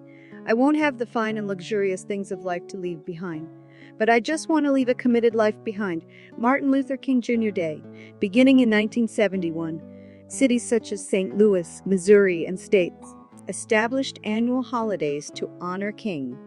On November 2, 1983, President Ronald Reagan signed a bill creating a federal holiday to honor King, observed for the first time on January 20, 1986. It is called Martin Luther King Jr. Day, following President George W. Bush's 1992 proclamation. Holiday is observed on the third Monday of January each year, near the time of King's birthday. On January 17, 2000, for the first time, Martin Luther King Jr. Day was officially observed in all 50 U.S. states.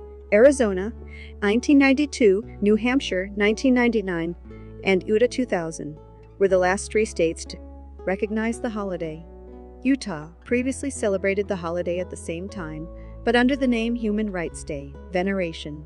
King was canonized by Archbishop Timothy Paul of the Holy Christian Orthodox Church, not to be confused with the Eastern Orthodox Church, on September 9, 2016, Christian Cathedral in Springfield, Massachusetts. His feast day was set as April 4, the date of his assassination. King is also honored with a lesser feast on the liturgical calendar of the Episcopal Church on April 4 or January 15, the anniversary of his birth. The Evangelical Lutheran Church in America commemorates King liturgically on January 15. Ideas, influences, and political stances. Christianity. As a Christian minister, King's main influence was Jesus Christ and the Christian Gospels, which he would almost always quote in his religious meetings, speeches at church, and in public discourses.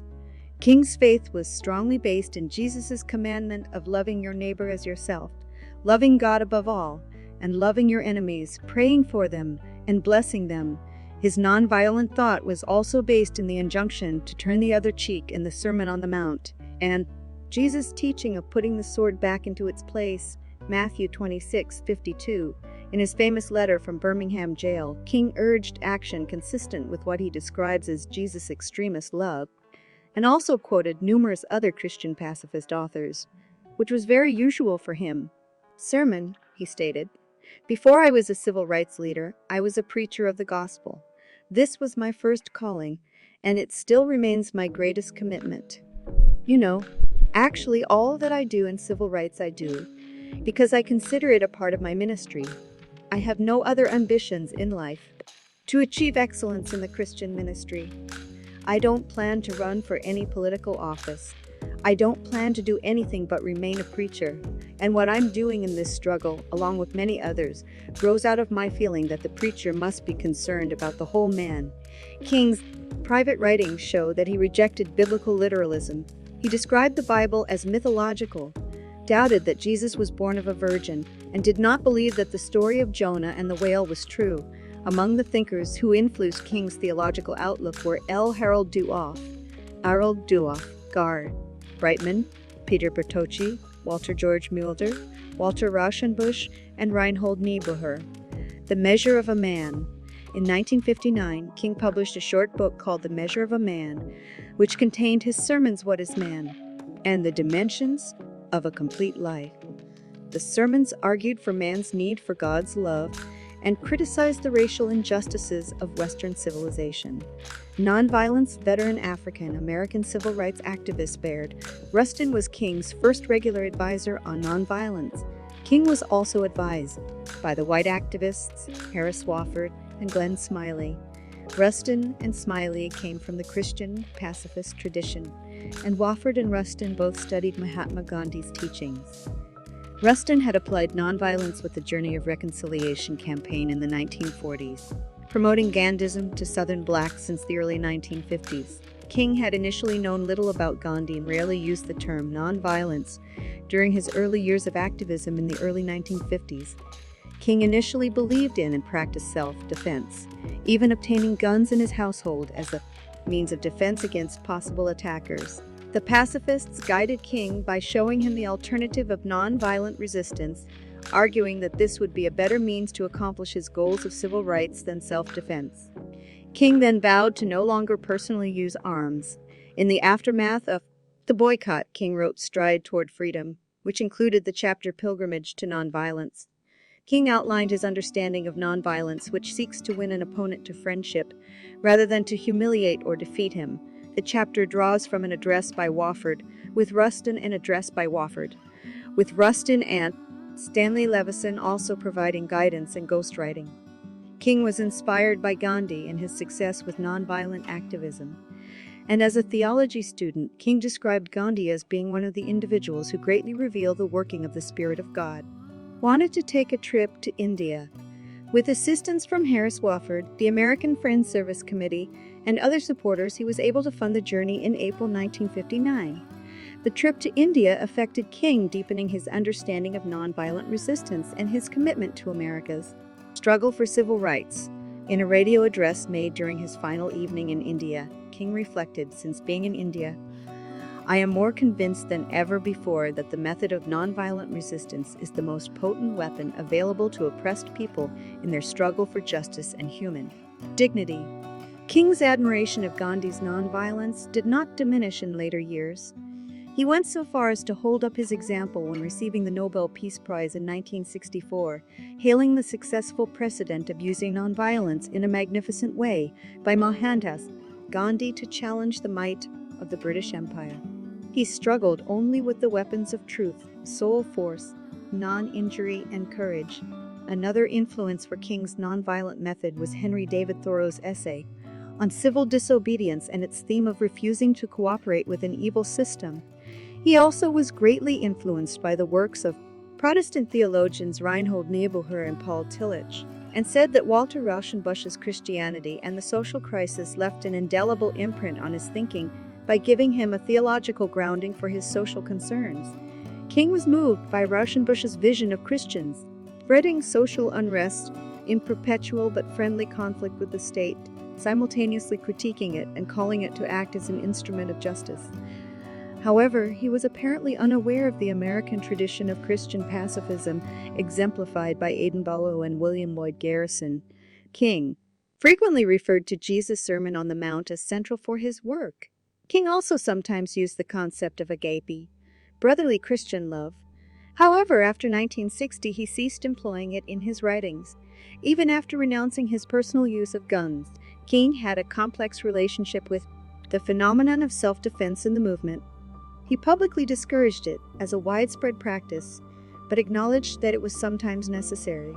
Throughout his career, King was frequently protected by other civil rights activists who carried arms, such as Colonel Stone Johnson, Robert Haling, and the Deacons for Defense and Justice. Criticism within the movement.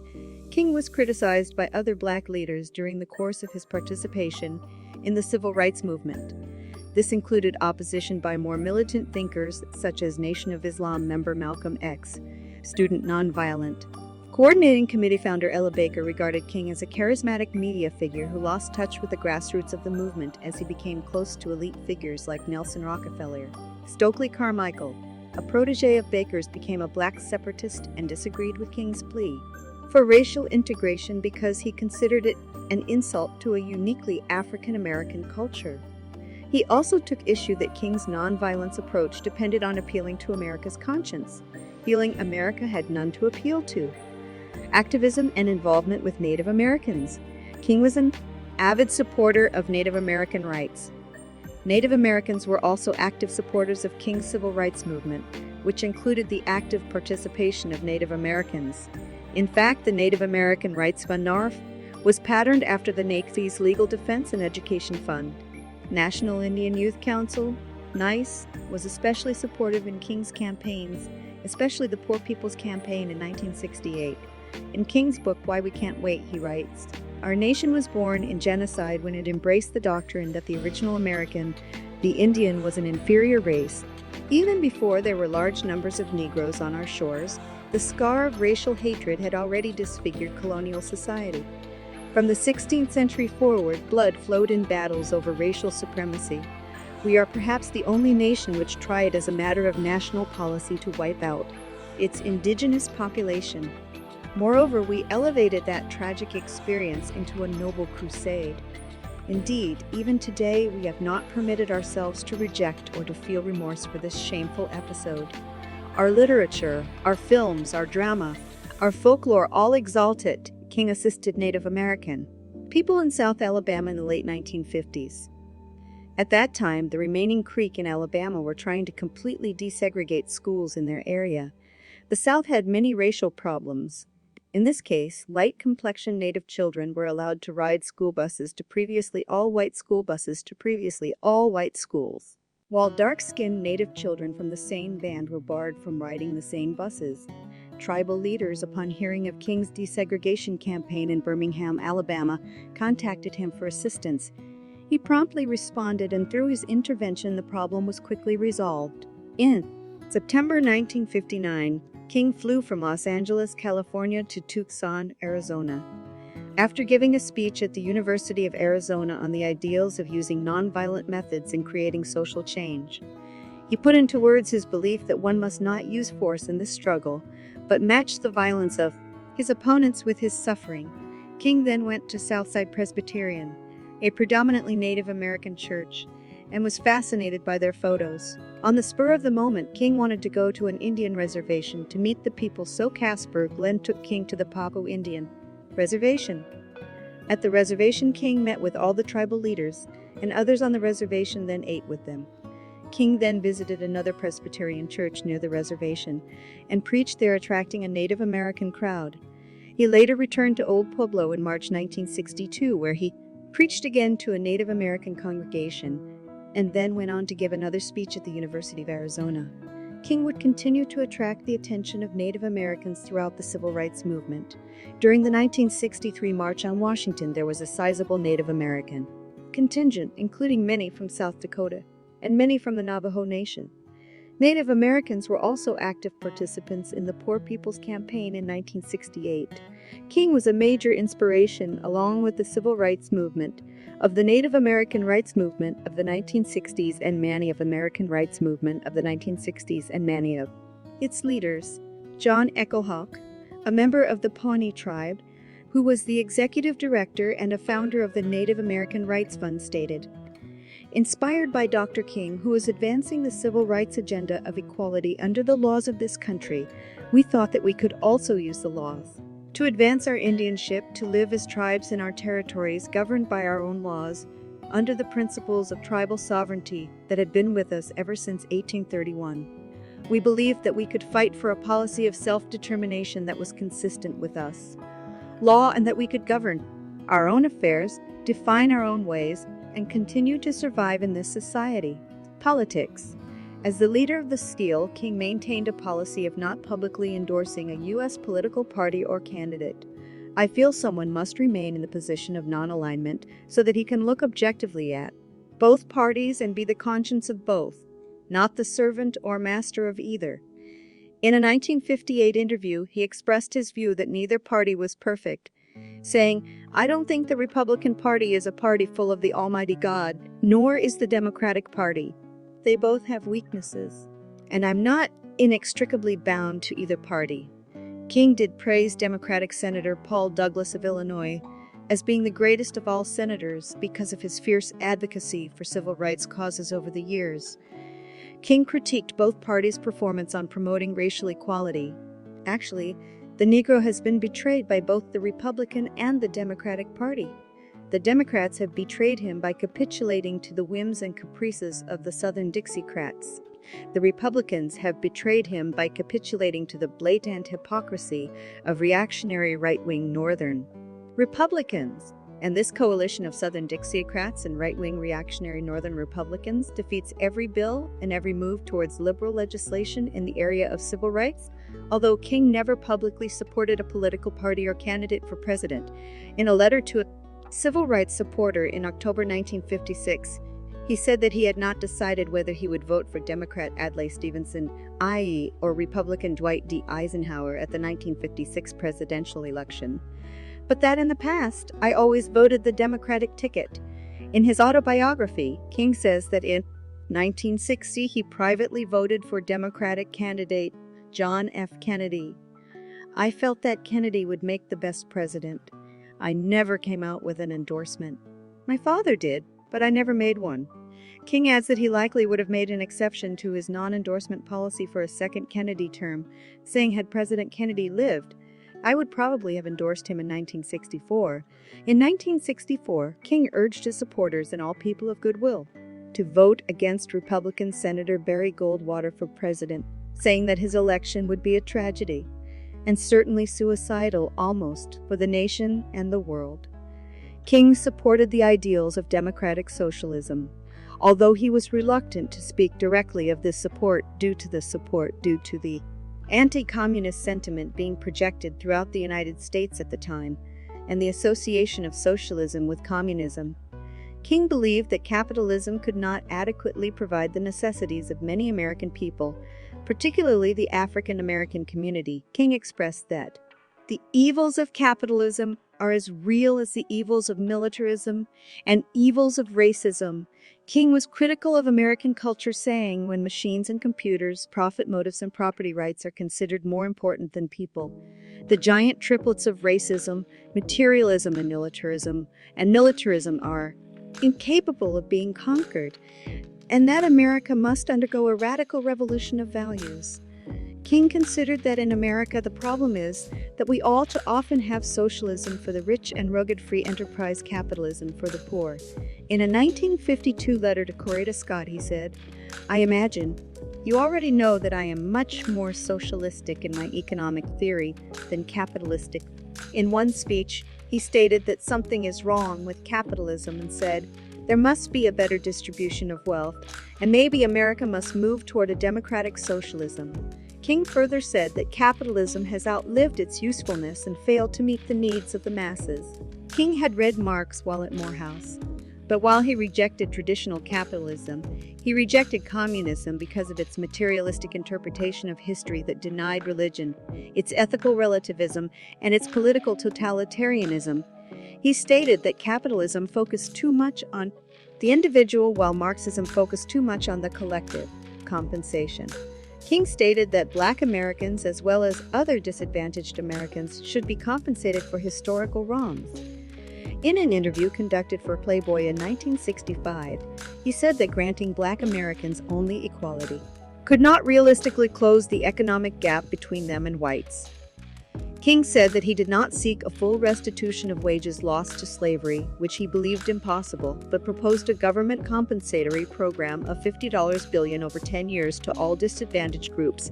He posited that the money spent would be more than amply justified by the benefits that would accrue to the nation through a spectacular decline in school dropouts, family breakups, crime rates, illegitimacy, swollen relief rolls, rioting, and other social evils. He presented this idea as an application of the common law regarding settlement of unpaid labor, but clarified that he felt that the money should not be spent exclusively on blacks. He stated, it should benefit the disadvantaged of all races. Television actress Nichelle Nichols planned to leave the science. Actress Nichelle Nichols planned to leave the science fiction television series Trek in 1967 after its first season, wanting to return to musical theater. She changed her mind after talking to King, who was a fan of the show. King explained that her character signified a future of greater racial harmony and cooperation. You're 300 years from now, and that means that's where we are and it takes place now. Keep doing what you're doing, you are our inspiration, as Nichols recounted. Star Trek was one of the only shows that he and his wife Coretta would allow their little children to watch, and I thanked him, and I told him I was leaving the show. All the smile came off his face. And he said, don't you understand, for the first time we're seen as we should be seen? You don't have a black role, you have an equal role. For his part, the series creator, Gene Roddenberry, was deeply moved upon learning of King's support. State surveillance and coercion. FBI surveillance and wiretapping. FBI surveillance and wiretapping. FBI Director J. Edgar Hoover personally ordered surveillance of King. with the intent to power as a civil rights leader. The Church Committee, a 1975 investigation by the U.S. Congress, found that from December 1963 until his death in 1968, Martin Luther King Jr. was the target of an intensive campaign by the Federal Bureau of Investigation to neutralize him as an effective civil rights leader.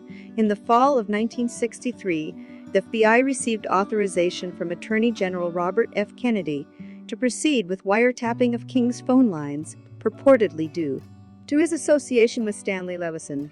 The Bureau informed President John F. Kennedy. He and his brother unsuccessfully tried to persuade King to dissociate himself from Levison, a New York lawyer who had been involved with Communist Party USA, although Robert Kennedy only gave written approval for limited wiretapping of King's telephone lines on a trial basis. For a month or so, Hoover extended the clearance so his men were unshackled to look for evidence in any areas of King's life they deemed worthy. The Bureau placed wiretaps on the home and office phone lines of both Levison and King and bugged King's rooms in hotels as he traveled across the country. In 1967, Hoover listed the CELC as a black nationalist hate group with the instructions, no opportunity should be missed to exploit through counterintelligence techniques the organizational and personal conflicts of the leaderships of the groups. To ensure the targeted group is disrupted, ridiculed, or discredited, ENSA monitoring of King's communications. In a secret operation code named Minaret, the National Security Agency monitored the communications of leading Americans, including King, who were critical of the U.S. war in Vietnam. A review by the NSA itself concluded that Minaret was disreputable, if not outright illegal. Allegations of communism. For years, Hoover had been suspicious of potential influence of communists in social movements such as labor unions and civil rights. Hoover directed the FBI to track King in 1957 and the CELC when it was established. Due to the relationship between King and Stanley Levison, the FBI feared Levison was working as an agent of influence over King, in spite of its own reports in 1963 that Levison had left the party and was no longer associated in business dealings with them. Another King lieutenant, Jack Odell, was also linked to the Communist Party by sworn testimony before the House Un-American Activities Committee, HUAC. Despite the extensive surveillance conducted by 1976, the FBI had acknowledged that it had not obtained any evidence that King himself or the CELC were actually involved with any communist organizations. For his part, King adamantly denied having any connections to communism. In a 1965 Playboy interview, he stated that there are as many communists in this freedom movement as there are Eskimos in Florida, that Hoover was following the path of appeasement of political powers in the South, and that his concern for communist infiltration of the civil rights movement was meant to aid and abet the salacious claims of Southern racists and the extreme right-wing elements. Hoover did not believe King's pledge of innocence and replied by saying that King was the most notorious liar in the country. After King gave his "I Have a Dream" speech during the March on Washington on August 28, 1963, the FBI described King as the most dangerous and effective Negro leader in the country. It alleged that he was knowingly, willingly, and regularly cooperating with and taking guidance from communists. The attempts to prove that King was a communist was related to the feeling of many segregationists that blacks in the South were content with the status quo, but had been stirred up by communists and outside agitators. As context, the civil rights movement in 1950s and 60s arose from activism within the black community dating back to before World War I. King said that the Negro Revolution, born from the same womb that produces all massive social upheavals,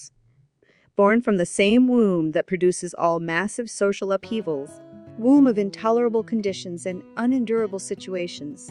TIA's surveillance.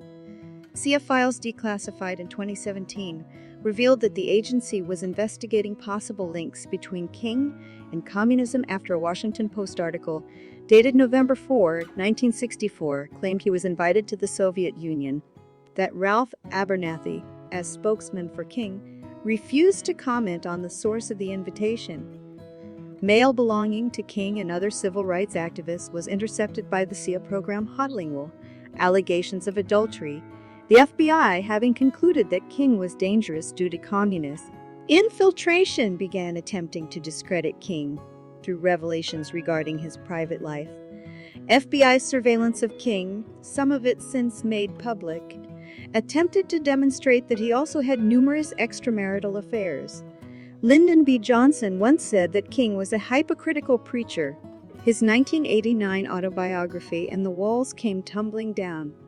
Ralph Abernathy stated that King had a weakness for women, although they all understood and believed in the biblical prohibition against sex outside of marriage. It was just that he had a particularly difficult time with that temptation. In a later interview, Abernathy said that he only wrote the term womanizing, that he did not specifically say King had extramarital sex, and that the infidelities King had were emotional rather than sexual. Abernathy criticized the media for sensationalizing the statements he wrote about King's affairs, such as the allegation that he admitted in his book that King had a sexual affair the night before he was assassinated. In his original wording, Abernathy had stated that he saw King coming out of his room with a woman when he awoke the next morning, and later said that he may have been in there discussing and debating and trying to get her to go along with the movement. I don't know. The sanitation workers' strike. In his 1986 book Bearing the Cross, David Garrow wrote about a number of extramarital affairs, including one woman King saw almost daily. According to Garrow, that relationship increasingly became the emotional centerpiece of King's life, but it did not eliminate the incidental couplings of King's travels. He alleged that King explained his extramarital affairs as a form of anxiety reduction. Garrow asserted that King's supposed promiscuity caused him painful and at times overwhelming guilt. King's wife Coretta appeared to have accepted his affairs with equanimity, saying, "Once that, all that other business just doesn't have a place in the very high-level relationship we enjoyed." Shortly after Bearing the Cross was released, civil rights author Howell Raines gave the book a positive review, but opined that Garrow's allegations about King's sex life were sensational, and stated that Garrow was amassing facts rather than analyzing them. The FBI distributed reports regarding such affairs to the executive branch, friendly reporters, potential coalition partners, and funding sources of the skull, and King's family. The Bureau also sent anonymous letters to King, threatening to reveal information if he did not cease his civil rights work. The FBI King suicide letter sent to King just before he received the Nobel Peace Prize read, in part, the American public, the church organizations that have been helping, Protestants, Catholics, and Jews will know you for what you are, an evil beast. So will others who have backed you. You are done. King, there is only one thing left for you to do. You know what it is. You have just 34 days in which to do. This exact number has been selected for a specific reason. It has definite practical significance. Are done. There is but one way out for you. You better take it before your filthy, fraudulent self is bared to the nation. The letter was accompanied by a tape recording, excerpted from FBI wiretaps, of several of King's extramarital liaisons. King interpreted this package as an attempt to drive him to suicide, although William Sullivan, head of the Domestic Intelligence Division at the time, argued that it may have only been intended to convince doctors King to resign from the school. King refused to give in to the FBI's threats. In 1977, Judge John Lewis Smith Jr. ordered all known copies of the recorded audio tapes and written transcripts resulting from the FBI's electronic surveillance of King between 1963 and 1960, via 1963 and 1960 date. Archives and sealed from public access until 2027. In May 2019, an FBI file emerged on which a handwritten note alleged that King looked on, laughed, and offered advice as one of his friends raped a woman.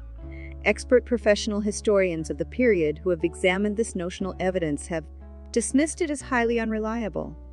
David Garrow, author of an earlier biography of King, wrote that the suggestion that he either actively tolerated or personally employed violence against any woman, even while drunk, poses so fundamental a challenge to his historical stature as to require the most complete and extensive historical review possible. Garrow's reliance on a handwritten note addended to a type report is considered poor scholarship by several other authorities. The professor of American Studies at the University of Nottingham, Peter Ling, pointed out that Garrow was excessively credulous, if not naive, in accepting the accuracy of FBI reports during a period when the FBI was undertaking a massive operation to attempt to discredit King as part of its COINTELPRO activities. Garrow had earlier referred to Ling's work on King, widely considered authoritative, as thoughtful, perceptive, and thoroughly well-informed. Experts in 20th century American history, including distinguished Professor of Political Science Jean Theoharis, the Professors Barbara Ransby of the University of Illinois at Chicago, Nathan Connolly of Johns Hopkins University, and Professor Emeritus of History Glenda Gilmore of Yale University have expressed reservations about Garrow's scholarship. O. Harris commented, "Most scholars I know would penalize graduate students for doing this. It is not the first time the care and rigor of Garrow's work has been called into serious question." Claiborne Carson, Martin Luther King biographer and overseer of the Dr. King Recorders at Stanford University, states that he came to the opposite conclusion of Garrow, saying, "None of this is new." Garrow is talking about a recently added summary of a transcript of a 1964 recording from the Willard Hotel that others, including Mrs. King, have said they did not hear Martin's voice on it. The added summary was 4 layers removed from the actual recording. This supposedly new information comes from an anonymous source in a single paragraph in an FBI report. You have to ask, how could anyone conclude King looked at a rape from an audio recording in a room where he was not present? Carson bases his position of Coretta Scott King's memoirs, where she states, "I set up our reel-to-reel recorder and listened. I have read scores of reports talking about the scurrilous activities of my husband, but once again, there was nothing at all incriminating on the tape. It was a social event with people laughing and telling dirty jokes, but I did not hear Martin's voice on it. And there was nothing about sex or anything else resembling the lies J. Edgar and the FBI were spreading. The tapes that could confirm or refute the allegation are scheduled to be declassified in 2027. Police observation during the assassination. A fire station was located across from the Lorraine Motel, next to the boarding house in which James Earl Ray was staying. Police officers were stationed in the fire station to keep King under surveillance. Agents were watching King at the time he was shot. Immediately following the shooting, officers rushed out of the station to the motel. Merrill McCullough, an undercover police officer, was the first person to administer first aid to King. The antagonism between King and the FBI, the lack of an all-points bulletin to find the killer, and the police presence nearby led to speculation that the FBI was involved in the assassination. Awards and recognition. King was awarded at least 50 honorary degrees from colleges and universities. On October 14, 1964, King became the youngest winner of the Nobel Peace Prize, which was awarded to him for leading nonviolent resistance to racial prejudice in the U.S. In 1965, he was awarded the American Liberties Medallion by the American Jewish Committee for his exceptional advancement of the principles of human liberty. In his acceptance remarks, King said, "Freedom is one thing. You have it all or you are not free." In 1957, he was awarded the Spingarn Medal from the NIAC. 2 years later, he won the Anisfield Wolf Book Award for his book Stride Toward Freedom. The Montgomery Story. In 1966, the Planned Parenthood Federation of America awarded King the Margaret Sanger Award for his courageous resistance to bigotry and his lifelong dedication to the advancement of social justice and human dignity. Also in 1966, King was elected as a Fellow of the American Academy of Arts and Sciences. In November 1967, he made a 24-hour trip to the United Kingdom to receive an honorary doctorate in civil law from Newcastle University, becoming the first African American the institution had recognized in this way. In a moving impromptu acceptance speech, he said, "There are 3 urgent and indeed great problems that we face, not only in the United States of America, but all over the world today. That is the problem of racism, the problem of poverty, and the problem of war." In addition to his nominations for 3 Grammy Awards, King posthumously won for Best Spoken Word Recording in 1970, one for Why I Opposed the War in Vietnam. In 1977, the Presidential Medal of Freedom was posthumously awarded to King by President Jimmy Carter. The citation read, "Martin Luther King Jr. was the conscience of his generation. He gazed upon the Great Wall of segregation and saw that the power of love could bring it down, from the pain and exhaustion of his fight to fulfill the promises of our founding fathers for our humblest citizens. He wrung his eloquent statement of his dream for America. He made our nation stronger because he made it better. His dream sustains us yet. King and his wife were also awarded the Congressional Gold Medal in 2004. King was second in Gallup's list of most widely admired people of the 20th century. In 1963, he was named Time Person of the Year, and in 2000, he was voted sixth in an online Person of the Century poll by the same magazine. King placed third in the Greatest American, conducted by the Discovery Channel and AOL. Hey everyone, I hope you enjoyed the video. If you did, please don't forget to give it a thumbs up, subscribe to the channel, and ring that bell to stay updated on all our latest content. Thanks so much for watching, and I'll see you in the next one.